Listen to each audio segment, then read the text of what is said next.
stigma bahwa kesehatan mental sedang kurang prima itu gue udah menganggapnya udah kayak emangnya gue gila gitu. Padahal sebenarnya kalau fisik kita tuh cuman kayak batuk, pilek, nggak yang harus diopname, hanya butuh misalkan ya healing tipis atau klien menunjukkan gejala keluhan fisik yang sebenarnya bukan fisik tapi dari psikis. Gue kayak membacanya merindingnya apaan sih gitu. Seberapa kotornya kita, maksudnya memori kita itu kita kuras gitu dengan cara kita tulis itu bukan untuk maksud mengingat-ingat tapi untuk menguras, mengeluarkan gitu. Jadi gue kan MBTI trainer nih. Jadi kenapa gue ambil sertifikasi itu? Jadi ada teman gue, dia tuh udah hampir cerai tapi nggak jadi terselamatkan gara-gara apa? Dia self learning tentang MBTI dan dia tuh kayak marah gitu sama gue. Lu udah belajar ini waktu zaman lo kuliah, terus lo nggak mengeduket tuh follower lo sama sekali soal ini, padahal lo bisa menyelamatkan banyak relationship gitu.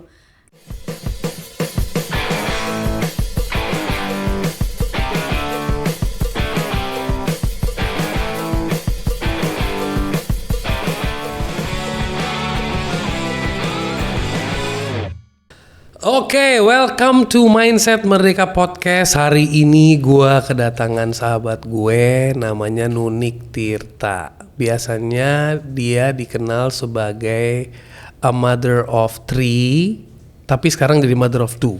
Karena akhirnya husbandnya yang tadinya the big baby udah menjadi the big daddy. Okay, she is an MBTI trainer and counselor, and she is also lulusan S2 di psikologi counselingnya gue 2 kali. Psikologi counselingnya 2 kali, jadi S2 2 kali. Shout out to Pin Bakhtiar, nih udah ada saingan. Oke, welcome sis. Thank you, hi semuanya. How was your day? Good, very good. Thank you ya for having me here. Yes. So glad to share everything. Yes. How is been your journey dalam melakukan counseling? Counseling. Gue tuh sebenarnya belajar counseling itu kebutuhan pribadi dulu awalnya. Jadi waktu itu tuh gue ngerasa kayak gue butuh nih tahu dari waktu itu akar permasalahan gue tuh apa gitu. Karena gue dulu kayak bolak-balik tiap minggu suka sakit kepala gitu, udah dicek, udah di CT scan dan segala macem. Kok nggak ada hasilnya secara dari dunia kedokterannya gitu. Terus kemudian ada satu titik di mana gue itu harus dirawat di rumah sakit 3 hari 2 malam gara-gara makan gado-gado. Coba nggak elit. Gara-gara makan gado-gado. Oke. Nah tapi di balik itu ya gara-gara makan gado-gado dalam keadaan perut kosong gitu, perut gue tuh kayak gede banget kayak mau meledak gitu. Langsung dilariin ke rumah sakit. Nah ternyata setelah dicek, diperiksa adalah gue emang ada GERD gitu. Nah GERD waktu tahu diperiksa sama dokter emang spesialisnya GERD nih di rumah sakit Siloam. Dia cuma nanya gini, bro, ibu stres ya? Gitu nanyanya. Terus kayak gue gak bisa jawab gitu. Nah jadi intinya memang long story short, itu tuh gue memang bolak-balik ke rumah sakit, ada keluhan ina inu itu ada akar permasalahannya memang ada di satu pada masa hidup gue pada saat itu adalah gue struggling dengan banyak hal gitu. Nah itu larinya kemudian ke fisik, padahal yang sakit bukan fisik gue tapi psikis gue. Nah jadi gue di situ di titik balik bahwa gue setelah dirawat 3 hari 2 malam habisnya 15 juta. Gue pikir gini, kayak gue mau habisin duit berapa banyak lagi nih kalau gue nggak tahu cari tahu akar permasalahannya. Nah akar permasalahannya gue mau cari tahu ada 2 nih kan, mau cara medis atau mau cara psikis. Kalau cara medis gue nggak mungkin cari tahu gue jadi dokter, gue lihat darah aja takut gitu kan. Nah jadi gue harus mencari tahu dari psikis nih, karena memang akar permasalahan kalau untuk GERD terutama itu kalau gue stres ya itu kambuh gitu.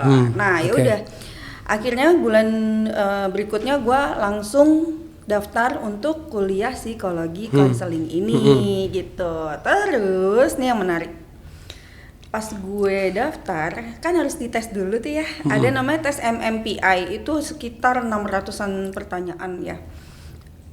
Terus tanya apa isi, gue pikir paling kayak psikotes itu palingnya 4-5 menit lah, ternyata 2 jam gue masih ngerjainnya.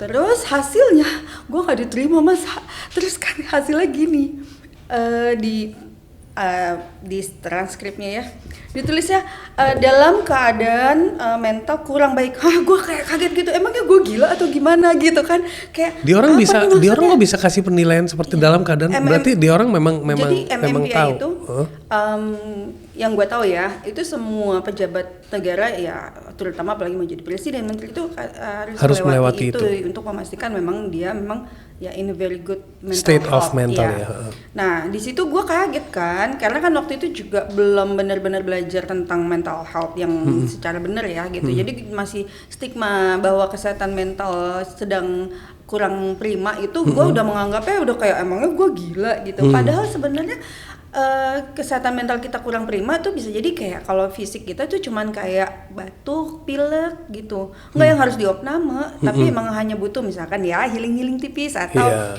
apa yang butuh penyegaran gitu. Nah jadi dari situ gue langsung bilang ketemu menghadap ke ketua jurusannya ini bahwa justru kalau gue dalam kondisi prima gue nggak butuh ini kuliah karena gue nggak ngejar title-nya, gue butuh ilmunya gitu. Jadi gue butuh banget ilmunya. Jadi please gue kalau paling nggak dikasih kesempatan sit in kayak apa kayak yang penting gue nggak mesti gue nggak ngejar gelar. Yang penting gue butuh tahu ilmunya. Gitu. Akhirnya ya udah diterima nih. Gitu dengan syarat waktu itu gue harus D3 dulu instead of S2 gitu. Tapi kalau kamu bisa ngelewatin ini, berarti kamu bisa langsung lanjut. Oke. Gitu. Dikasih itunya dulu ya, basicnya dulu lah. Dikasih basicnya dulu, gitu bro. Nah, tapi ada satu pertanyaan dari perjalanan lu barusan, lo sharing. Gak semua orang bisa mikir kayak lu. Maksudnya begini, kalau gue tadinya punya masalah GERD dan gue pernah dulu sharing sama lo yang gue 2017 tuh sempat gila tidurnya kurang cuma berapa jam ya kan. Jadi nggak semua orang menyadari bahwa dia itu punya masalah tanda kutip psychological problem. Ya, betul. Ya kan? Betul. Tapi dia taunya adalah yang dia bisa lihat dengan kasat mata. Oh, gue sakit, gue lemas, badan gue begini. Oh, gue kalau makan mual, gue begini-begini misalnya gitu ya. Atau kepala gue sakit. Jadi orang itu memang disarankan atau lebih baik cari taunya gimana? Atau dia lebih baik dari dengar podcast ini, lu kalau sakit, lu mendingan punya 2 alternatif. Apa? Dari pengalaman gue pribadi ya, kan gue pertama tentu aja gue cari taunya jalur medis dulu kan, karena kan ya waktu itu gue ngerasanya simptomnya dari simptom fisik kok gitu, pusing, sakit kepala gitu, jelas kok ada sakit kepalanya, tapi udah CT scan segala macam nggak ada apa-apa, baik-baik aja semua.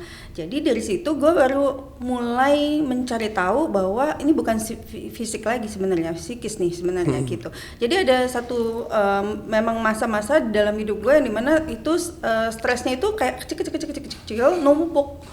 Nggak diolah, nggak diapa-apain, terakumulasi, nah jadilah akhirnya psikosomatis gitu. Jadi itu yang akhirnya menyerang gitu.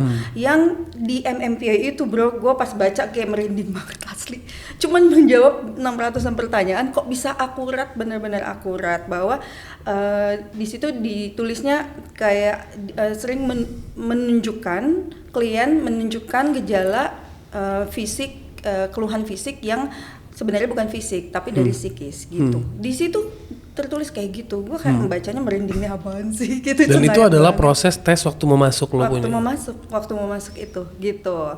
Nah, tapi dari situ gue bilangnya itu proses waktu yang S2 gue yang pertama kali ini. Gue nyebutnya kayak gue lagi berobat jalan. Nah, berobat jalan dalam arti journey gue waktu itu tahun 2014 gue punya tema hidup besar gue. Gue kan daftar 2013, terus akhirnya diterima Januari 2014. Gue bikin tema hidup sepanjang 2014 itu adalah Journey to Peace of Mind. Itu satu aja tuh. Orang punya resolusi banyak nggak? Gue cuma satu aja. Journey to Peace of Mind. Nah dari situ ada banyak tuh caranya. Jadi tadi terkait pertanyaan lo mau cari tahunya dari mana. Kalau dari fisiknya udah nggak menunjukkan hasil yang abnormal, ya mungkin mesti cari tahu nih dari sisi lain, dari psikis. Jadi kalau lo udah pergi ke jalur medis dan ternyata kayak nggak dampaknya nggak maksimal, mungkin lo bisa melakukan alternatif to check psychologically. Karena ajaibnya ya bro, ini otak kita kan ya sangat-sangat berpengaruh besar ke, dan satu lagi perut juga itu dibilangnya kan second brain. Second brain. Apa yang kita masukin juga ke tubuh kita itu sangat berpengaruh sama moodnya kita dan segala macam. Jadi ya itu timbal balik. Nah itulah yang dicari tahu aja. Gitu. Oke. Terus abis lo ngejalanin S2 yang pertama kali, lo kan goalnya bukan untuk dapetin good marks. Yang penting I dapat the experience, I got the knowledge. Exactly. Iya kan? Betul. You did it. Yes. Oke. Ajaibnya ya.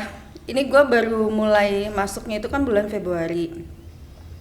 Terus bulan Februari gue masuk.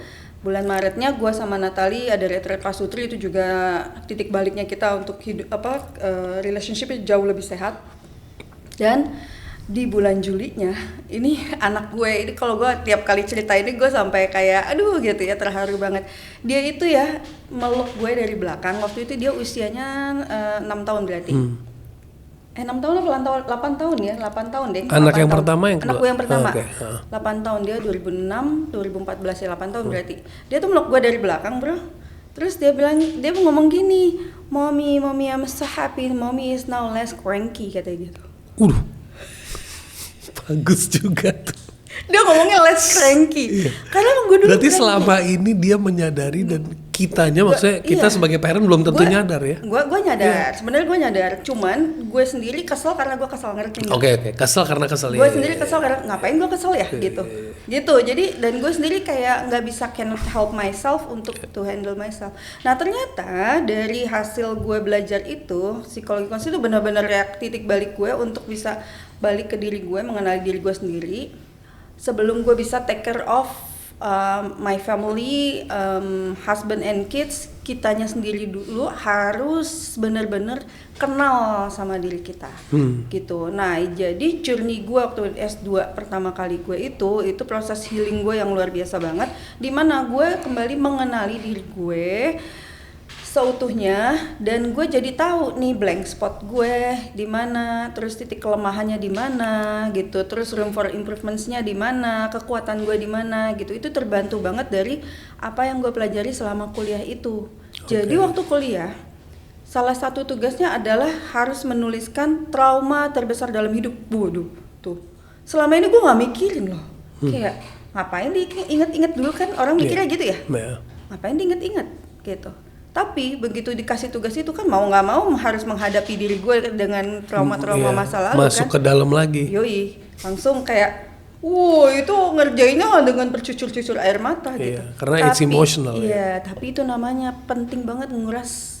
Kayak lu kalau punya kamar mandi ada bak gitu ya kan harus dikuras ya, toren. Kalau nggak dikuras kayak apa tuh kotornya? Ngalirnya kan jadi butek kan ke seluruh itu. Nah, exactly like that.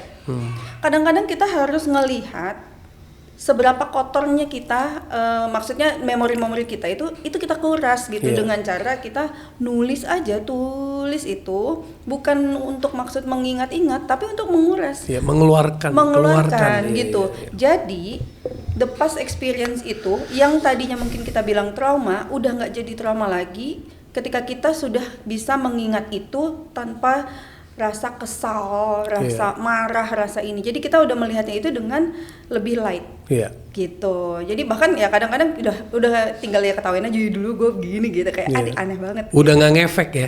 We are not inside the scene, we are just watching it. Betul, exactly. Jadi kita udah bisa ngelihat dari helikopter view. Tadinya kita mungkin masih di situ inside juga, scene, gitu. Jadi itu momen merdekanya lo ya? Momen merdeka gue banget, asli. Itu abis itu tuh ditambah lagi sama retreat pasutri, sama pasangan jauh lebih sehat, relationshipnya sama diri gue sendiri jauh lebih sehat. Jadi setelah gue aware dengan diri gue sendiri, gue bisa ngelihat segala sesuatu dengan lebih jernih gitu. Lebih jernih. Dan kemudian karena gue udah menguras tangki itu, jadi airnya masuk ke gue kan jadi bening nih. Tunggu gitu. Lu kan melewati ini adalah kita ngomongnya emotional state atau emotional trauma yang lu nggak tahu, right? And your husband is very highly logical. Bener nggak? Iya, banget. Kok dia bisa menjadi part of support? Kan it's not easy for a person who is highly logical seeing a person who is highly emotional. Aduh, gimana tuh? Gila, lo paham banget beneran. gue kan feeling banget ya kalau di MBTI ya, dia tuh orangnya thinking banget. Jadi cara kita memutuskan sesuatu itu totally different. Kalau dia dengan logika, kalau gue dengan perasaan gitu ya. Nah tapi ini dia bagusnya suami gue itu, dia itu punya growth mindset yang tinggi banget. Bagus banget. Not growth mindset guys. Growth mindset. Dan itu gue selalu tekanin ke anak-anak gue.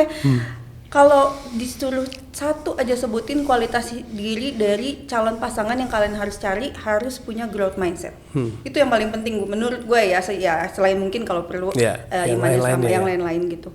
Karena apa? Kalau punya growth mindset itu dia bisa bikin selain dirinya sendiri berkembang, kitanya juga bisa berkembang kan gitu. Nah, karena dia punya growth mindset, jadi dia tuh enggak cuma stok gitu, kamu aja yang baper, enggak, tapi dia juga ikut mencari tahu, ikut ini gitu.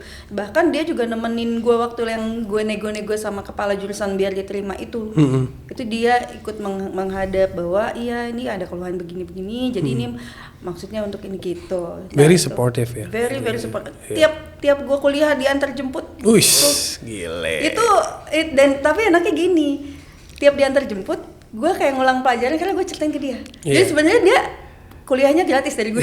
So you become not the student. Dari fungsinya yang sering dikatain sama Natalie dulu itu relearn and unlearn di dalam bukunya dia juga. Itu yang lo lakuin juga. Iya benar, kan? Exactly gitu. Jadi gue kayak ngajarin nyeritain ulang apa yang gue dapat tadi di kelas gitu.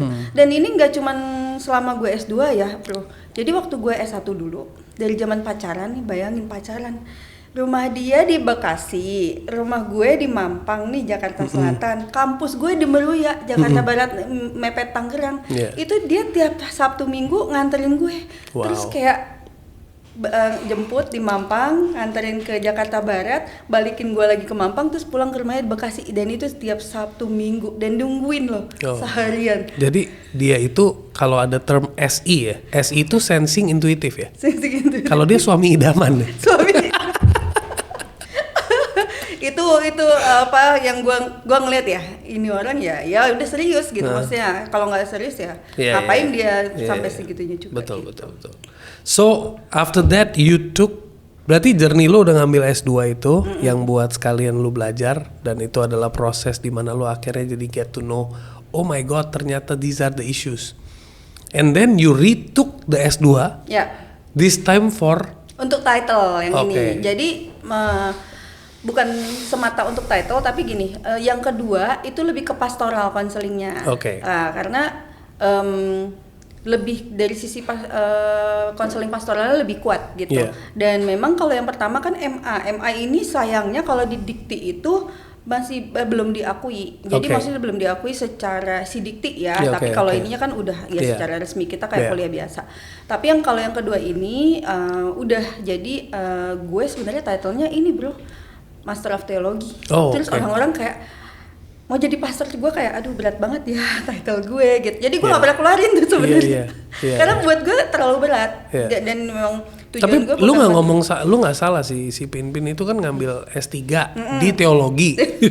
Lu S2 di S3 gitu kan. Jadi gue bilang, waduh lu gila bro, gitu aja deh. Gue sama Natalie ada plan untuk S3 bareng, tapi di luar mungkin gitu. Tapi ya gue kayaknya ngambil teologi lagi, nanti mau ilmu yang lain. So dari situ journey-nya begitu lo udah memahami itu, lo juga menyadari begitu banyak orang juga bisa tertolong seperti diri lo kan. Betul. Itu motivasi lo kan. Betul banget. Jadi sebenarnya motivasi utama tentunya untuk gue sama keluarga aja dulu tadinya. Tapi along the way kan, melalui pembelajaran gue ngerasa kayak gue egois dong kalau gue kekep yang ilmu yang gue dapat segini bergunanya buat gue. Jadi gue rajin tuh nulis sharing. Waktu itu masih zamannya Facebook ya. Gue demen banget tuh baca-baca sharingan-sharingan. Iya, jadi dulu kan gue rajin tuh nulis di Facebook. Kalau sekarang kan Instagram ya, gitu. Jadi sharing-sharing. Nah dari sharing-sharing yang gue pelajarin, yang gue alamin segala macam, ternyata banyak yang tercerahkan dari situ. Of course. Baru-baru ini air dingin air panas aja buat gue. Wudhu. Cuman air dingin air panas bro. Persoalan mandi subuh aja. Itu gue kirim ke bini gue tuh. Banyak banget yang kayak gitu, yang istri ngirim ke suaminya, suami ngirim ke istrinya gitu. Nah jadi ternyata apa yang gue tulis itu ya puji Tuhannya bisa bermanfaat juga banyak buat yang baca gitu. Dan itu buat gue bonus. Karena memang sebenarnya gue untuk diri gue sendiri dulu tadinya. Nah, tapi kemudian gini, ini mungkin masuk ke yang gue kan MBTI trainer nih, ya kan. Nah, jadi kenapa gue ambil sertifikasi itu? Jadi ada teman gue yang dia itu dia tuh udah hampir cerai. Terus tapi nggak jadi terselamatkan gara-gara apa? Dia self learning tentang MBTI dan dia tuh baru tercerahkan. Dia bilang gini, gila gue selama ini gue salah banget, gue kira MBTI itu cuman tools untuk HRD gitu.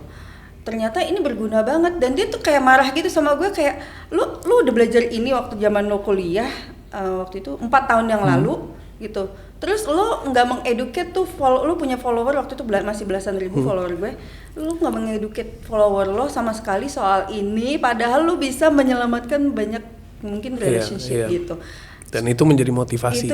Dan trigger itu ya. Buat gue kayak ditampar aja gitu. Iya juga sih, tapi gue nggak mau sharing yang berdasarkan hanya satu mata kuliah aja. Jadi makanya gue ambil sertifikasi secara profesional. Jadi gue ambil tuh sertifikasi dari MBTI langsung dari US, tapi dia kantor cabangnya di Singapura.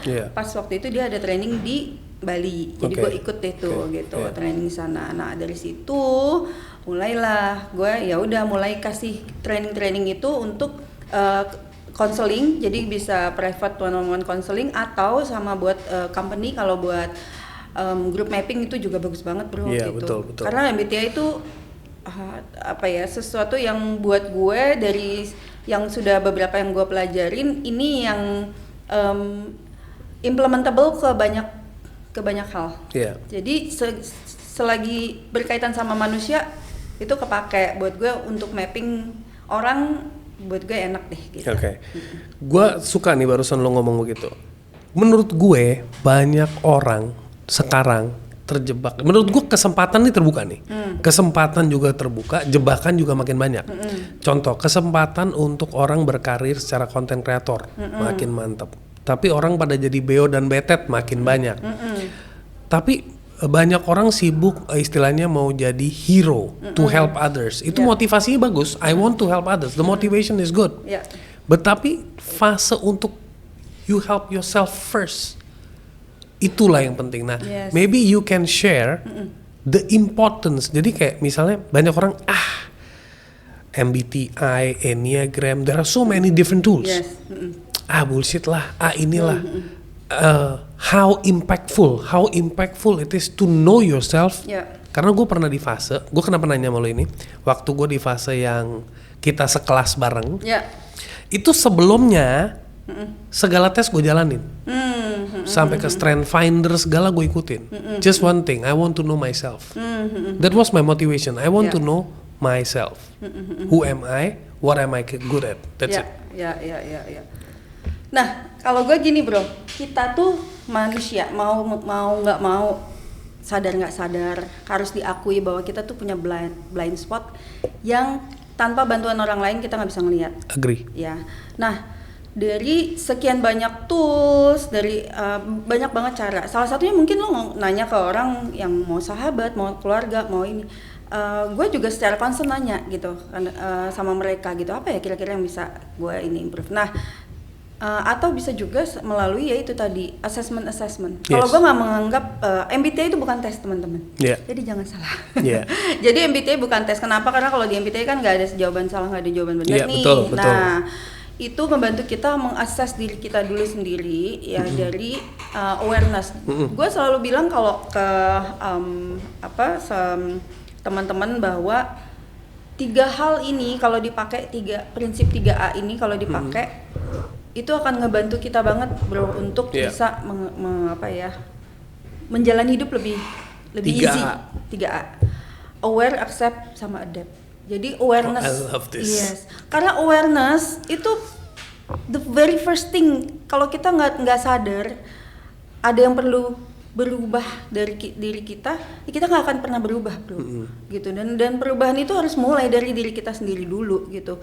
nggak bisa kita ngarepin dunia berubah gitu atau ini berubah terus tapi kitanya sendiri nggak berubah, nggak bisa gitu. Jadi itu satu awareness dulu gitu. Nah, awareness itu bisa terbantu dengan tadi tools tadi, salah satunya MBTI, ISC, Enneagram segala macam gitu. Itu memang kalau buat banyak orang kan ada yang cocoknya mungkin lewat Feng Shui, lewat Bazi, lewat zodiak, astrologi dan macam-macam gitu. Nah, itu bebas gitu.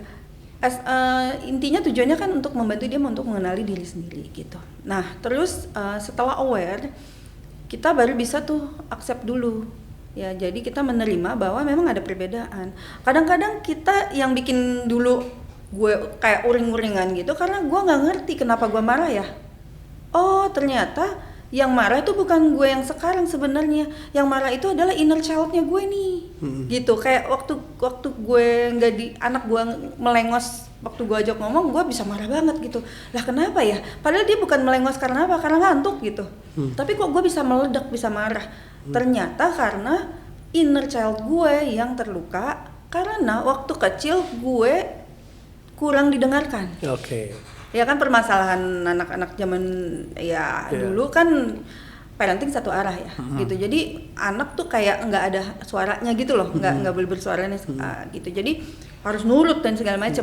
Nah padahal itu, jadi dari situ accept dulu bahwa oh ya ada perbedaan-perbedaan dan ini diterima. Baru kemudian yang ketiga adalah kita beradaptasi gitu. Jadi adaptasi itu bukan berarti kita harus kayak gue kan emang orangnya gini, nggak deh gitu. Tapi kita mencari jalan tengah supaya meminimalisir konflik-konflik dari perbedaan-perbedaan itu gitu. Aware, accept, sama adapt gitu. Nah itu yang bisa ngebantu kita memetakan kenapa kita bereaksi begini padahal orang lain menerima kejadian yang sama tapi kok reaksinya bisa berbeda ya. Gitu. Dari 3A terus ini. Jawabannya gampang gitu. Kalau gue ada sih temen gue ada case yang 2 kejadian yang sama, yang satu reactionnya parah, yang satu adem. Terus jawabannya, ya gue kan bukan dia, gue nggak bisa kayak dia. Itu fixed mindset kalau gue bilang. Karena dibalik lagi nih tadi nih, kalau orang punya growth mindset, dia pasti akan curious. Kok dia bisa? Gue nggak. Kira-kira apa ya dia bisa bikin cool gitu ya? Gue kadang-kadang juga kayak Natalie nih, dia orangnya zen banget bro. Gue tuh pokoknya masalah hidup lo kayaknya berkurang sekian persen kalau punya pasangannya zen gitu. Dia bisa nyantai banget ya. Kira-kira gimana ya? Gitu. Kalau dia zen atau dia memang punya kemampuan ilmu bodo amatnya mantep. Jadi pada saat itu gue nggak usah pikirin. Nah untungnya dia kan pakai topinya thinking nih bro. Nah jadi dia kadang-kadang bisa aja tuh kalau harshnya ya bilang kayak robot aja gitu. Nggak ada pakai feeling gitu. Jadi maksudnya ya udah the show must go on tanpa harus itu bagus ya. Nah kalau orang feeling kayak gue nih ya kan feelingnya tinggi lagi gitu, dia thinkingnya yang tinggi gitu, itu kayak agak susah. Jadi kadang-kadang gue belajar juga sama dia gimana caranya untuk bisa gue boleh lah gue nih kali ini gue pakai topi thinking nih gitu. Ya kayak gitulah bro. Jadi ya itu banyak membantu. Nah lu bisa nggak ceritain beberapa sample that can really inspire the audience, the importance and the impact of MBTI since you have been in the MBTI.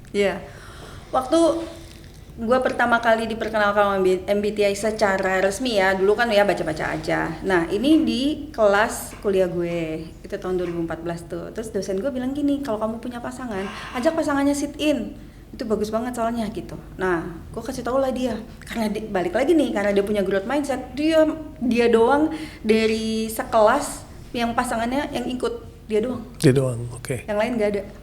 Terus dia padahal kan ya sit in ya, bukan murid, tapi dia paling rajin nyatet bro. Wah nyatet gitu. Terus di situ kita kayak, jadi kita selama ini berantem cuman gara-gara ini ya satu dia P gue J gitu ya. Jadi kalau dia ntar sok gue, kalau harus sekarang kenapa nanti, kalau dia kalau bisa nanti kenapa sekarang, kayak gitu loh. Nah itu perbedaan kayak gitu kan. Yang dulu kalau kita selagi kita nggak tahu itu gontok-gontokan. Kayak gue kok jadi nagging terus ya, nagih-nagih dia kapan dia benerin lampu rusak gitu. Terus dia juga kesel kan ditagih-tagih melulu, apa sih ditagih-tagih melulu gitu.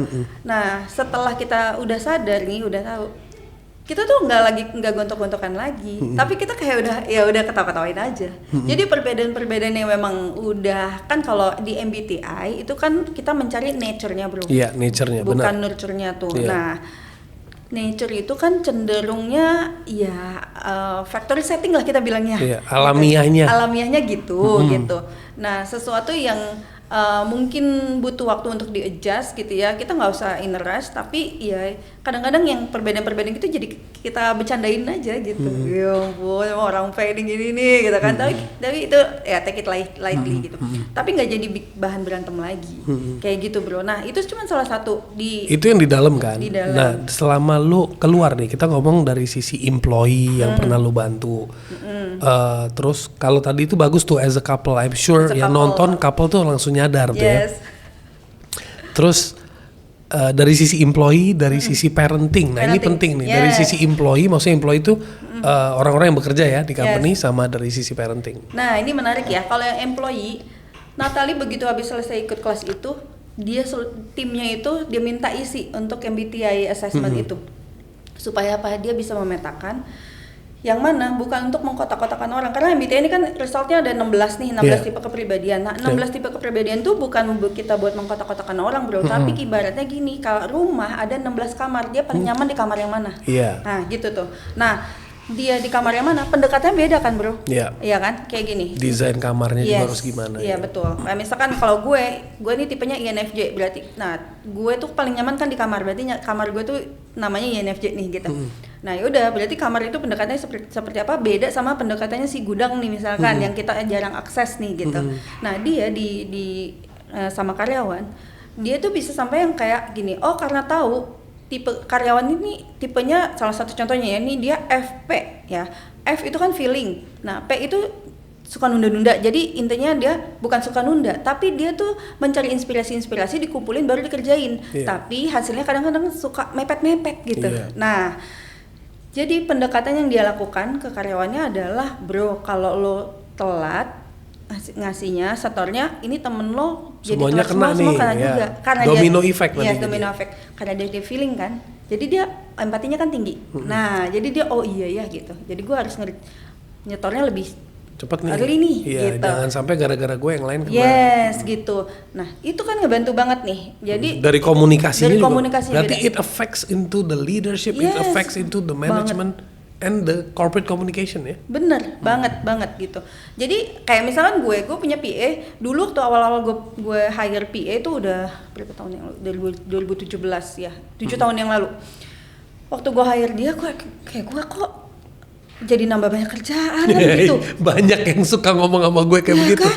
Gue tambah PA, kenapa jadi gue ada additional work? Kayak gue jadi banyak kerjaan karena gue jadi nagih-nagihin dia terus, kan capek nih. Waktu awal-awal banget nih gue masih belum paham ya.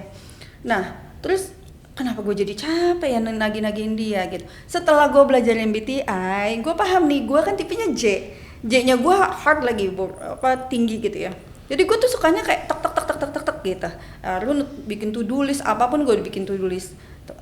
Terus udah terstruktur, terjadwal. Nah, kalau dia tuh tipenya P. P itu dia nungguin dulu sampai sempurna baru dia setor gitu kan. Nah, jadi jalan tengahnya adalah, ini setelah gue belajar MBTI ini gue baru paham. Jadi jalan tengahnya gue bikin sistemnya kayak gini. Orang J kayak gue tuh nggak bisa banget digantungin, nggak ada kejelasan tuh nggak bisa. Nah jadi dibikinlah SOP. Pagi jam 8 pagi dia nulis to do list hari ini apa aja. 1, 2, 3, 4, 5. Jadi gue tahu, gue ada ekspektasi dia tuh hari ini yang mau ngapain aja. Nah, nanti jam 4 sore dia akan ngasih report ke gue dari hasil yang dikerjain dari to-do list itu. Jadi hari ini udah done, ini belum done, ini masih ongoing gitu.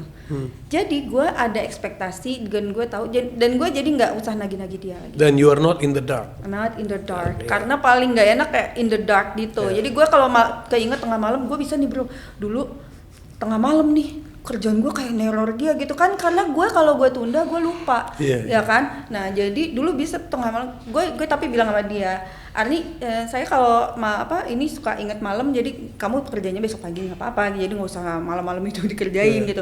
Yang penting saya nggak lupa aja gitu.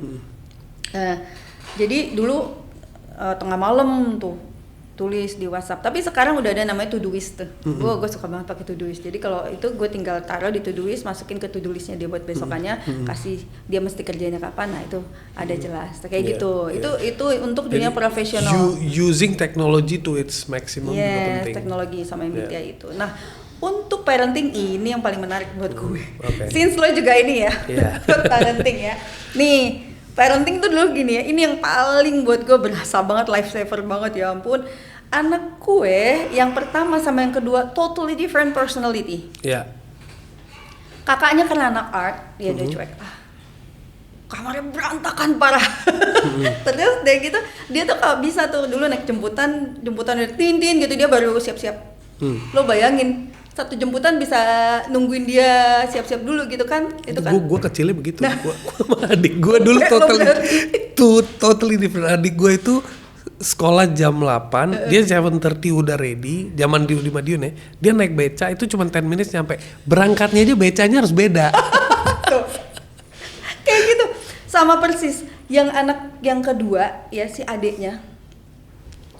Dari lo bayangin anak TK udah nggak perlu dibangunin lagi bro. Jadi dia udah bangun, udah nyiapin dari malam dari bajunya segala macam gitu, sedisiplin itu. Karena dia tipenya kayak sama mirip kayak gue nih. Nah terus ya kalau misalkan jemputannya telat datang nih, kalau si kakaknya ya makin santai dia nonton TV, pegang remote gini kan, terus gini gitu. Adiknya baru-baru di depan itu ya sofa, dia duduk di depan pintu ada kursi, duduknya tegang begini. Kok belum datang ya. Mami udah diteleponin lagi gitu dia. Nah dulu gue pikir dengan gue kan gue belum aware mereka berbeda. Jadi gue pikir ya itu cara menangani yang gue nggak boleh membeda-bedakan dong. Kalau gue karena kita di mindsetnya kan we have to love equally tadi ya kan, equally sama equity kan beda tuh ya yang tadi Natal bilang. Jadi dulu gue pikir kayak harus adil, perlakuannya harus adil sama adil gitu. Jadi ya disiplin sama kedisiplinannya, approach-nya sama aja gue pikir dulu gitu. Ya ternyata setelah belajar MBTI itu langsung gue dapet aha momennya, selama ini pantesan approach gue nggak berhasil. Karena apa? Lah kan mereka beda kepribadian. Jadi approach-nya benar-benar harus berbeda gitu. Nah jadi setelah mengetahui itu, gue sadar bahwa kalau tipe orang P kayak si kakaknya ini, motivasinya dia itu adalah to gain pleasure. Kalau si adiknya kayak gue yang tipe J itu to avoid pain. Nah, jadi pendekatannya pun berbeda. Kalau si adiknya dia bisa begitu siap-siapnya nggak usah disuruh-suruh karena dia takut telat. Nah, kan tuh pain dia nggak mau kehilangan ini juga. Dia takut telat. Dia tuh sampai kita mau berangkat ke Bali, bro. Tahu-tahu dia bawa tas segembolan gede isinya buku pelajaran. Gue bilang ngapain? Kita mau liburan kok bawa buku? PR mami katanya. Dia takut. Dia takut pulangnya nggak ada time untuk bikin PR, mendingan gue kerjain. Lagi liburan, gue bilang oke, gitu. Nah sementara kakaknya diajak ini libur cuek aja gitu. Kadang-kadang dia udah mepet-mepet, besokannya di ini baru gitu. Nah jadi dulu gue ininya sama aja. Sementara si kakaknya tuh pleasure seeker. Jadi waktu itu yang gue lakukan setelah gue belajar MBTI ini, yang gue lakukan ke kakaknya adalah gue bilang, Michelle, kalau kamu bisa bangun pagi tanpa mami bangunin dan tidak telat, kamu boleh shopping spree ke Gramedia gratis, gue bilang. Nanti sepuasnya dia gitu. Nah, terus langsung berbinar-binar karena dia suka perintilan-perintilan gitu. Wah langsung benar-benar mami iya gitu. Udah challenge deh tuh. Hari pertama, hari kedua, hari ketiga.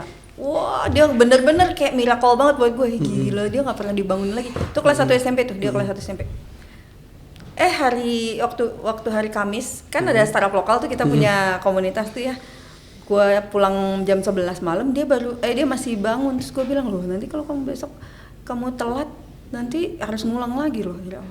Wah. Itu tapi for one day or for 30 days? No, for waktu itu gue nyoba di 5 hari. Oh, try first with 5 days in a row.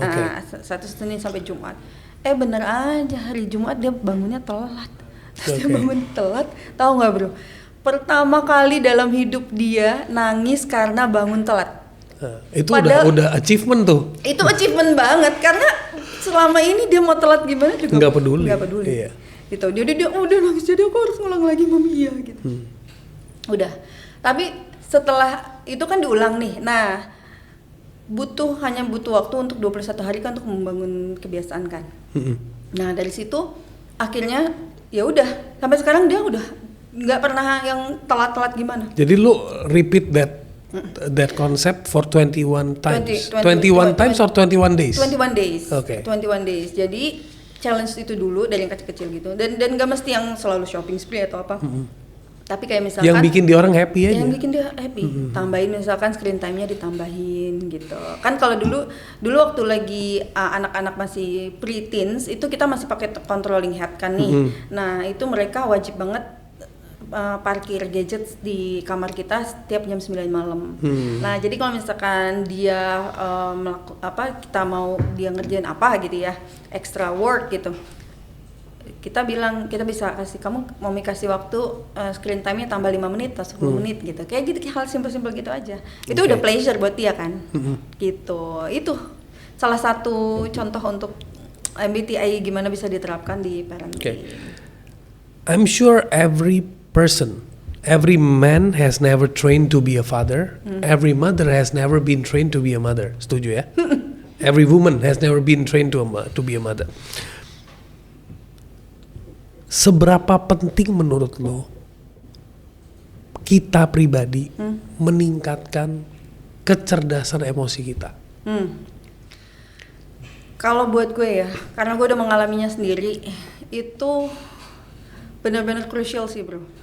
Karena mau kita secerdas apapun secara IQ, tapi emotional quotient-nya kita nggak diasah, itu buat gue jadi kayak apa ya, yang doesn't work gitu untuk healthy relationship. Nah, maka dari itu kalau gue pribadi itu gue kan punya lebih banyak waktu luang dibandingkan suami sama anak-anak. Suami sibuk kerja, anak-anak sibuk sekolah gitu kan. Sementara gue kan kerjanya fleksibel banget gitu.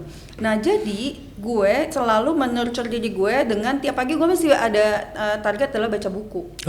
Jadi baca buku. Nah, dari baca buku itu yang gue alirkan lagi ke keluarga gue. Kalau pas lagi jam makan malam kan kita kan together nih, gitu. Oh, tadi mau baca buku ini menarik banget ternyata nih, dan itu kita bisa bahas gitu. Dan di situ juga jadi the art of storytelling-nya kelatih loh.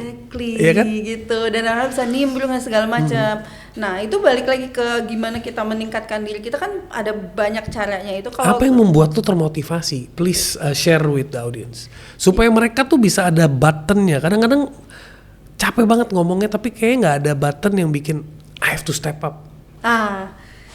Jadi sebenarnya gini, kalau gue di agama gue tuh ada yang namanya kalau lo punya talenta, lo harus talenta tuh nggak boleh dikekep, gitu. Jadi harus kayak lo ini lagi ya bisa dipergunakan. Distribute ya, or use it.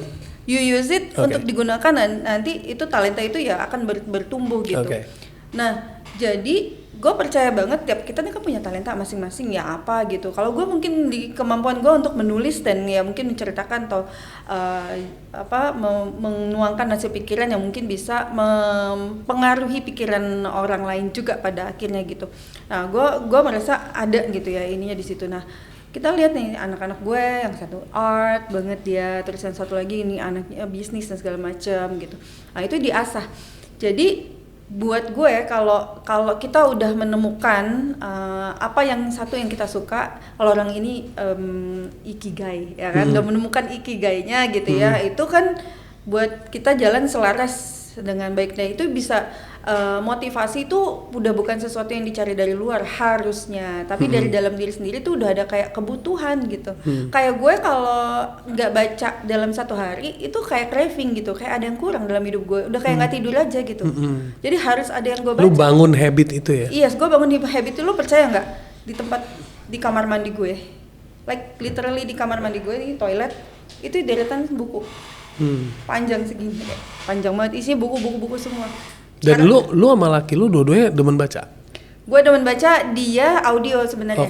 Nah, ini bagus nih. Berarti nggak setiap orang yang nonton podcast ini berasa terpaksa gue kudu baca. Enggak, lu bisa baca, lu bisa dengerin podcast, lu bisa dengerin audiobook, lu bisa banyak sekali option. Nah, itulah pentingnya awareness gue bilang. Ya. Awareness. Lo gaya belajar lo apa yang apa paling sesuai? Kalau gue udah obviously gue baca. Ya, dan baca. Lu ketahuan itu juga di MBTI lu bisa di MBTI enggak ke arah situ. Tapi lebih ke mana? Lebih ke learning preference, kita belajar yang di NLP itu ada. Iya, berarti orang-orang kalau mau konseling sama lu bisa dong? Bisa juga. Nanti bisa dibantu untuk assess gitu. Nah, kayak suami gue tuh lebih seneng audio, dia dengerin gitu bisa tuh. Kalau gue enggak gitu, gue lebih seneng baca, dan baca gue masih lebih suka baca buku yang manual gitu. Nah kayak gitu. Nah kalau orang kinestetik mungkin gimana cara belajarnya dia? Oh dia lebih seneng ikut langsung kelas atau workshop. Nah kayak gitu. Jadi sebenarnya intinya bukan di bacanya ya, tapi di lo upgrade ilmu pengetahuan lo, knowledge lo dengan cara yang sesuai sama ya preferensi lo apa gitu. Kalau since gue baca ya gue ya itu dibikin habit yang dimana gue rasanya kurang nih kalau nggak melakukan ini, kayak nggak tidur aja gitu, kebutuhan soalnya gitu. Ini gue mau tanya terakhir nih buat tips, please share the tips, tapi dari dua perspektif. Number one, to be a good wife and mother, what qualities you need to cultivate. That's one side. And to be a good human being, what qualities you need to cultivate. Untuk menjadi istri dulu ya. Kalau gue punya prinsip sesuai di ajaran Alkitab gue, Kejadian 2 ayat 18 itu adalah istri itu adalah penolong yang sepadan bagi suami. Gue pegang banget itu. Jadi suami adalah pemimpin, istri adalah penolong yang sepadan. Dikata penolong yang sepadan itu Ezer Kenegdo kalau di ininya, itu adalah seseorang yang selaras sama pasangannya. Jadi bukan lebih tinggi, bukan lebih rendah gitu. Tapi kita selaras gitu. Menolong tuh artinya ya ketika mungkin dia agak keluar jalur kita ingatkan gitu. Ketika dia udah mulai melenceng ya kayak gitu-gitu ya. Tapi kitanya harus sepadan.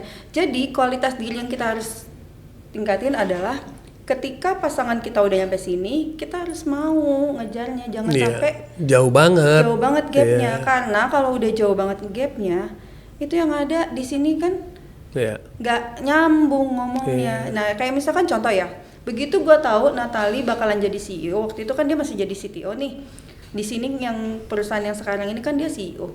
Begitu gue tahu dia mau jadi CEO, apa yang gue lakukan? Gue cari buku tentang be a good CEO. Everything tentang CEO gue baca. Supaya bisa menjadi partner diskusi ya. Gue akan ngasih dia masukan, oh ini leadership style-nya gini, oh ini kalau ini gitu.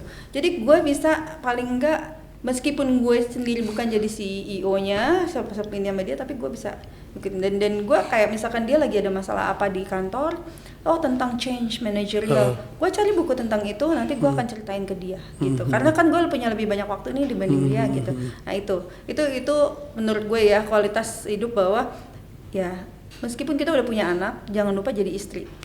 Karena banyak yang lupa peranan jadi ibu aja, tapi lupa jadi istri. Nyangkut di satu peran gitu, padahal masih ada. You are a wife, you're a mother, you're a sister, you're a daughter, you're a daughter-in-law. You have so many peranan. You're a friend. So many gitu.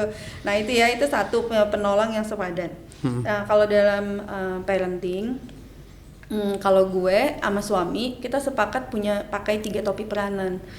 Topi controller ketika anak kita preteens, dari 0 sampai preteens gitu. Yang sekarang kita lagi pakai nih, mereka kan the teenagers ya. Kita lagi pakai topi coaching namanya. Topi coaching tuh kayak pelatih lah bro.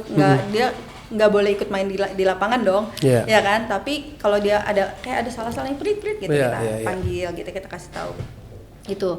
Nanti kalau mereka udah menikah nih, kita udah harus lepas juga topi coaching kita ganti lagi topi mentoring. Yang artinya kita nggak boleh ngasih nasihat ke mereka kalau mereka nggak minta ke kita. Supaya kita nggak ikut campur. Karena kebanyakan yang terjadi di terutama culture yang di Indonesia ya. Kenapa mertua sama mantu pada banyak yang nggak akur? Karena mertuanya lupa anaknya tuh harusnya dia udah pakai topi mentor, dia masih pakai not even coach, controller, masih anaknya diatur-atur ya, nggak bisa gitu. Jadi mau nggak mau kita sebagai orang tua harus rela melepaskan si topi itu sesuai dengan ya tahapan hidup si anak kita. Ini gue sama suami lagi mulai mempersiapkan juga untuk nanti kalau kita topi mentoring kayak gimana. Iya, mempersiapkan diri juga perlu melatih loh. Iya, exactly gitu. Okay, that is being a good wife and a good woman. Good woman, good wife and good mother. Yes. Now, about being a good human being. Good human being. Ya, maksudnya gini, biar hidup lu nggak ribet, guys, gitu loh maksudnya. Nih, kalau teman-teman pasti udah pada tahu lah, stoicism. Itu satu. Jadi setelah kita tahu tadi ya tentang aware, accept sama adapt, itu kan udah ngebantu banget untuk kita bisa lebih mudah lah calm down. Nah, setelah itu kita belajar yang namanya stoicism, di mana kita sadar banget bahwa yang bisa kita kontrol tuh nggak banyak sebenarnya dalam hidup, cuman satu, tindakannya kita, perkataannya kita, sama pikirannya kita. Iya.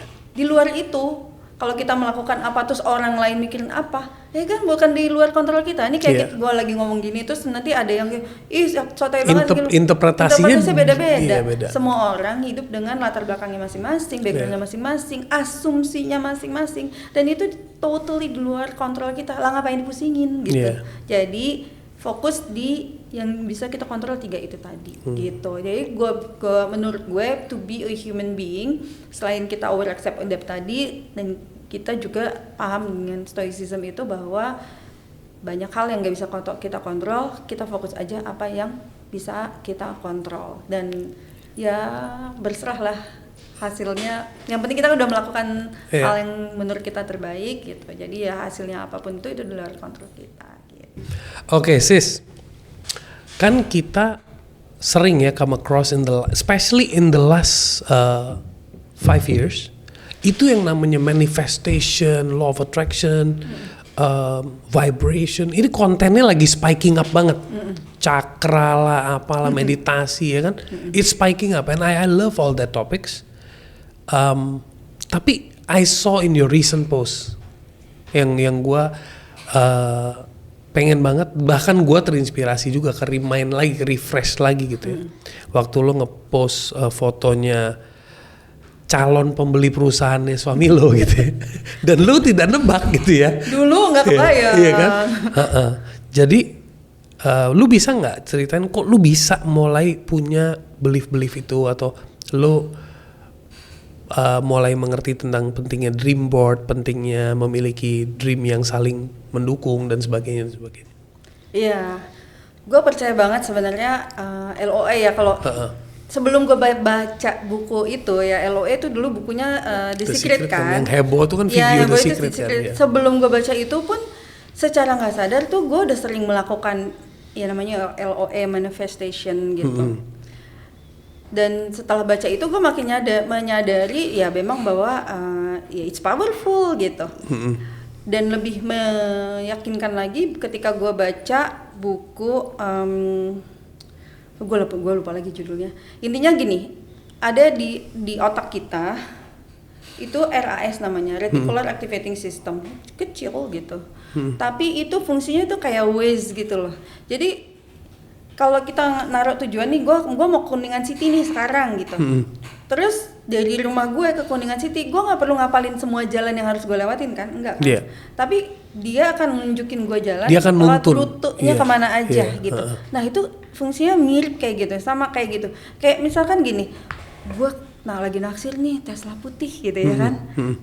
Terus tiba-tiba ada aja di jalan Tesla putih, lo kok jadi banyak ya? Padahal nggak banyak gitu. Cuman karena otak kita lagi tertanam itu, jadi kita lagi notice gitu. Nah itulah cara ajaibnya, cara kerja otak kita tuh kayak gitu tuh. Jadi yang namanya manifestasi buat gue it works. Ya salah satunya tadi tuh, mungkin gue bisa ceritain juga ya ke teman-teman bahwa di tahun 2010 waktu itu suami gue jadi pembicara setelah si Pak Martin Hartono. Yeah. Jadi waktu itu gue foto dan pas banget fotonya kok posenya samaan gitu, padahal itu dua foto yang berbeda loh gitu. Kok samaan? Terus gue gabungin nih foto nih, terus iseng banget gue gini. Itu 2012 deh. Gue tulisin 2012, 2022, 2012 milioner 2012, terus gue yang di foto di suami gue tulis milioner 2022.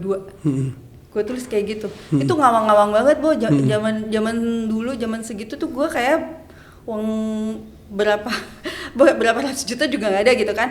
Intinya kayak masih ngawang lah gitu ya, gue pikir. Ternyata itu tahun 2012. Ternyata siapa yang sangka di tahun 2017 perusahaannya suami gue dibeli sama Pak Martin. Jadi, yang mana itu menjadikan itu target yang tadi 2022 kesampaian di tahun 2000 berapa tuh? 5 tahun lebih awal. 5 tahun lebih awal. Gitu. Nah, itu kan mau dibilang kayak suatu kebetulan cocok logi, terserah. Yang jelas gue sudah merasakan bahwa ketika kita punya satu mimpi atau dream yang positif ya gitu.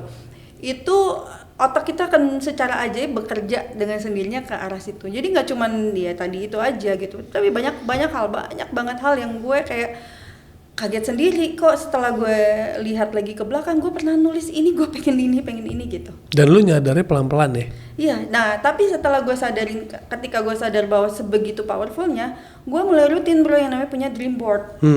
Jadi di rumah ada dream board yang mana gue pengen kesini ya, terus gue nulis juga gitu di buku, dan kalau dilihat di iPhone gue gitu, di wallpapernya itu gue gambar yang mana misalkan satu destinasi yang gue belum pernah datang ini sekarang lagi ini Aurora, gitu. Aurora gue kan belum pernah tuh, terus sekarang wallpaper gue lagi Aurora gitu. Nah jadi kayak dulu kan Santorini itu gue udah spesifik banget gue nulis tanggal dan ininya gitu. Dan banyak yang sering kejadian yang ternyata diberkati lebih cepat gitu dan lebih banyak. Kayak gue dulu pernah bernazar tahun 2014, gue bernazar bahwa kalau gue uangnya cukup, gue pengen ngumpulin uang yang mana gue pengen ngajak kedua orang tuanya Natalie sama orang tua gue ke Amerika seminggu waktu itu gue pernah baca tuh di post lo tuh gitu. Dan itu gue targetin tahun 2018. Ternyata kejadian tahun 2017 dan 2 minggu gitu. Jadi itu lebih cepat. Nah jadi sedetil itu menurut gue. Ketika kita punya sesuatu, orang kan takut kadang-kadang mimpi nggak kesampaian lah gitu apa segala macam. Lah ngapain sih, kan nggak bayar, nggak ada ruginya.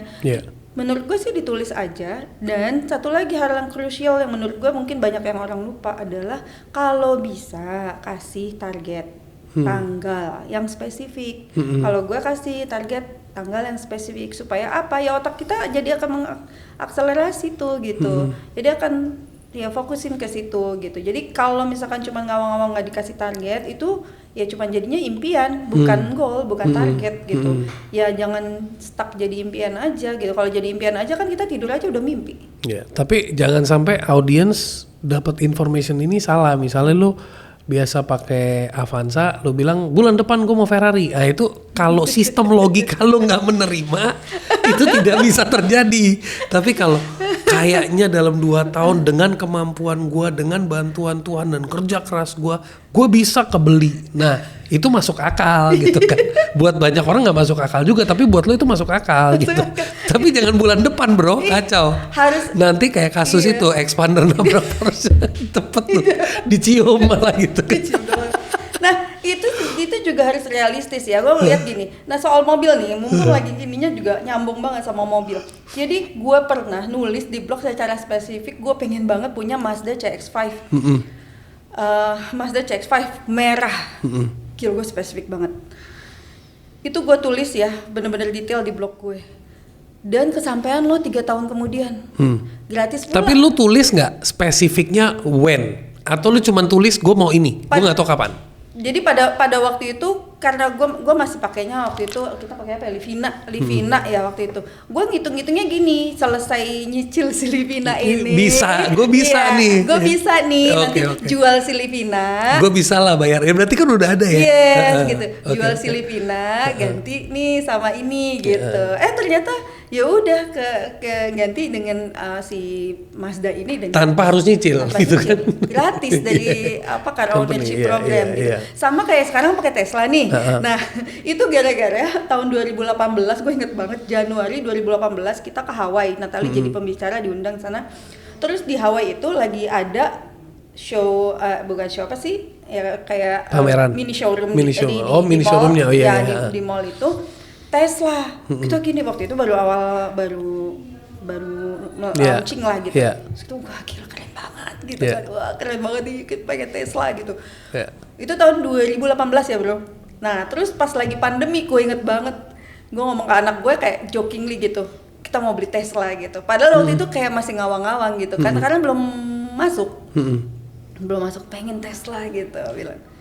Beneran dong, hampir penghujung pandemi kita beli tahun 2021 ya. 2021 pulang dari Bali, stres ngelihat ganjil genap gitu kan. Terus kita waktu itu pakainya Mercy, pas banget waktunya jatuh tempo untuk bayar servisnya 50 juta, terus deh gitu bayar, Mercy itu mahal banget lah ininya, terus bayar STNK-nya setahun 25 juta gitu, terus gue pikir-pikir kayak aduh mumet ya gitu. Yang Mazda mobilnya satu lagi kita taruh kan di Bali tuh, jadi intinya kita cuma tinggal punya satu mobil, dan mana kalau ganjil genap kita harus muter-muter segala macam. Jadi gue langsung gini, bisa nih kayaknya nih kita ganti mobil listrik nih, Tesla nih kayaknya asik nih gitu. Tau nggak, itu gue langsung pada saat itu juga gue cari itu hari Selasa, terus hari Rabu gue suruh PA gue ini kontak yang ini, terus hari Jumatnya lihat ke kontak sama dealernya, kita hari Sabtu ngelihat mobilnya secara fisiknya, deal hari Minggu tukar tambah sama si Mercy, hari Seninnya terus pembayaran urusnya segala macam. Terus pokoknya intinya hari Jumat beres udah segala instalasi dan ini, tahu-tahu hari Jumat udah langsung punya Tesla. Itu gue kayak gila anjir. Kayak cepet juga ya gitu. Gue waktu awal pandemi gue bilang gue pengen punya Tesla masih kayak mengawang-awang. Sekarang Tesla udah beneran masuk dan gue dapet. Dan gak perlu inden. Waktu itu kan masih banyak yang inden, pada inden dan nah ini pun kita beli karena laki banget, karena orang itu inden kelamaan. Dia beli mobil akhirnya yang ini dia lepas, rezekinya kita gitu. Tapi masih hitungannya baru buat kita gitu. Dan itu wah gila sih, gue bilang life changing juga, pakai mobil listrik dan segala macam. Dari yang bayar STNK 25 juta sekarang cuma 2,5 juta. Jauh banget ya. Consumption-nya juga berubah ya. Banget. Dulu isi bensin 1 juta seminggu, ini sekarang 500.000 doang sebulan. Oh, itu bukan 50% itu. Sebulan. Itu 10%. Gila banget ya gitu lah. Intinya teman-teman kalau punya suatu mimpi, buat gue jangan dibatasin.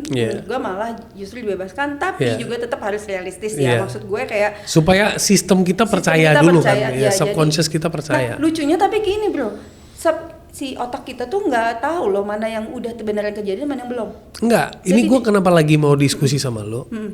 Kalau lu mimpi I want to have rumah 500 meter, lu yakin, modal yakin, lu bakal dapet. Tapi jangan tulis kapan. Kalau lu mau tulis kapan, kasih jangka waktu yang setidaknya realistis. Misalnya kalau kayak lu bilang, lu sempat tulis, gue nggak tahu, pokoknya gue mendoakan suami gue menjadi milioner. Tapi gue dari sini 10 tahun dari sekarang dia udah jadi milioner. Gimana caranya dia jadi, lu kan nggak nebak, lu pun nggak mikir yang foto yang kanan beli yang kiri, lu nggak kepikiran. Lu cuman bilang ini ada energi orang yang hebat, gua sandingin, gue juga pengen suami gue hebat, bener nggak? Betul. Nah itu kan nggak pakai logika, tapi tetap angka 10 tahun. Lu kalau tulis 1 tahun, gue nggak tahu. Nah, lu mungkin bullshit kalau 1 tahun sih. Nah jawaban lu kan langsung, nah itu maksud gue. Jadi orang boleh nulis dalam konteks keyakinan, karena pada saat Nunik sharing tadi teman-teman, dia istilahnya kalau saya kasih sampel gitu ya, biasa megang 100.000, suruh megang 100 juta, kan susah mimpinya. Bener nggak? Betul. Ya kan dari 100.000 ke 1 juta masih Masih achievable. 100.000 ke 10 juta aja udah wow. Ya, Ya kan? Tapi kalau ke ratusan juta kan, ntar dulu, sama kayak orang dari pegang 1 juta terus ngomongin 1 triliun, itu kan butuh proses ya. Bener. The brain needs to get used to. Betul. Nah same thing. Jadi pada saat itu kalau kita bukan berarti nggak boleh mimpi punya uang 1 triliun atau nggak boleh mimpi punya segala sesuatu. You can dream unlimitedly, but untuk bikin diri kita yakin, kita harus kasih time spend yang bikin kita bisa yakin. Betul, gitu betul. maksudnya. Ada portion untuk being reasonable-nya tuh ada, gitu. Dan bisa terukur juga. Iya. Gitu guys. So what is your final advice to everyone to convince themselves that they can change, they can have a better life? Kalau gue bilang keep on dreaming itu too cliche, dan siapapun bisa dreaming hanya dengan tidur, gitu. Tapi menurut gue kita punya visi yang jelas, kita mau seperti apa ke depannya. Terus dia gitu juga, mimpi itu hanyalah mimpi kalau kita nggak ngasih set of that target yang kapan kita mau achieve, dan sebisa mungkin be specific on what you are going to achieve, what you want gitu. Kalau kita udah bisa membreakdown itu, dan gue juga suka kalau suami gue juga sering bilang juga begin with the end of mind gitu ya. Jadi kalau kita punya satu target, mau kayak gini lah, kita kalau mau pergi ke satu titik, itu kan kalau kita udah tahu tujuannya, kita akan lebih mudah membreakdown kita mau naik apa, mau naik kendaraan apa gitu. Ketimbang kita kayak ada taksi lewat, naik taksi aja deh, tapi belum tahu mau tujuannya kemana, muter-muter nggak nyampe kemana-mana, iya kan? Ya enggak? Lu mau kemana? Terserah lu. Lu mau kemana? Terserah lu. Gue cuma mau buang waktu gitu. Rezeki juga gini. Kapan dapat rezeki? Terserah gue. Gitu. Betul. Nah, dan satu lagi. Menurut gue ya, jangan rezeki itu jangan ditolak sejak di otak. Karena kadang-kadang orang banyak yang kayak ngerasa gini, ngapain jadi orang kaya tapi nggak bahagia. Itu udah salah tuh mindsetnya tuh. Bro, lu pikir emang semua orang yang kaya nggak bahagia? Banyak, terimalah kenyataan bahwa banyak orang kaya dan bahagia.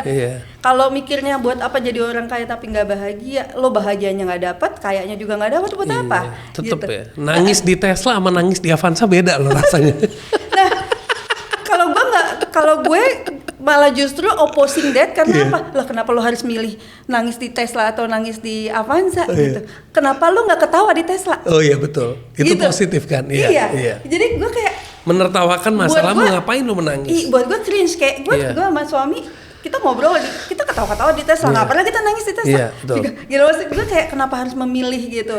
Yang satu bad satu good, emang nggak bisa dapat dua-dua? Bisa kok, banyak kok, pada kenyataannya banyak kok orang yang bisa hidup senang, sejahtera, bahagia tanpa harus kita ngorek-ngorek kesedihannya orang lain untuk kita merasa feel better. Gitu. Gue paling gemes sama kalau orang postingan-postingan yang kedoknya motivasi tetapi mencari-cari, mengorek-ngorek keburukan atau kesedihan orang lain buat to make us feel better. Padahal menurut gue itu udah usang banget. Bahkan itu juga dijadikan untuk memancing interest. Padahal enggak, you're not gonna get anywhere better kalau lo nya sendiri menolak rezeki itu dari otak, dan kalau kita bisa memilih sesuatu yang positif, kenapa harus fokus ke yang negatif gitu? Menurut gue itu. Sama kasih juga tips untuk ningkatin vibrasi. Apa yang lo lakuin agar vibrasi lo naik? Vibrasi dalam maksudnya gini. Gua kan pikirannya agak berbeda ya. Vibrasi di sini maksudnya kenapa orang itu ada orang yang begitu dia punya rencana manifestasi itu lebih cepat, yang ini lebih lambat karena beda vibrasi. Karena dalam keseharian yang satu itu punya kesadaran, gue nggak boleh sembarangan berkata-kata karena kata-kata itu doa. Gue nggak boleh juga selain kata-kata, gue juga nggak boleh. Kan ada orang yang nggak ngomong, tapi di kepalanya juga negatif juga, iya kan? Di sininya memang nggak ngomong, berarti dia nggak auditorinya nggak negatif, tapi di dalam kan negatif. Misalnya kayak tadi lo bilang, menolak rezeki di dalam bukan di mulut nih. Menolak sejak di otak. Iya itu. Kayak lo nggak suka durian, nggak mungkin kan lu beli durian. Sama kalau kayak ngelihat ya, gue pernah nulis juga kan, ada tetangga masa kecil ngelemparin rumah orang gedong ngapain gitu. Ya kan dia udah menolak dari kecil, udah menolak untuk jadi orang yang bisa punya. Nah, menurut gue ya untuk vibrasi itu selain dari kitanya sendiri udah mencoba terus melatih diri untuk being positive. Satu hal yang menurut gue penting adalah gini. Sebagus-bagusnya bibit, tapi kalau ditanamnya di tanah yang busuk, bibit itu nggak akan blooming perfectly. Yes. Jadi kalau bibitnya itu misalkan biasa-biasa aja, tapi ditanam di tanahnya environment yang bagus, dia bisa loh blooming. Gitu, ya itu gua kan ini tanaman ya, gua sering memperhatikan ini bagus ini. Nah, gue selalu bilang ke anak-anak gue sama seperti kalian, menurut mommy daddy, kalian tuh bibitnya udah bagus, bibitnya udah bagus. Tapi kalau salah ditempatkan di lingkungan yang nggak bagus, kalian nggak akan bloom perfectly gitu. Jadi intinya apa? Surround yourself with good people. Yang bisa saling support gitu, yang paling nggak setara juga gitu. Nah, jadi supaya apa? Ya in a good soil mereka bisa blooming perfectly gitu. Surround yourself with good people, not good looking people. Surround yourself with successful people, not successful looking people. Okay. Good looking people is good. Only good looking tapi not good. Gitu. Okay, see you guys. See you. Thank you for having me. Thank you so much. Fun. Bye.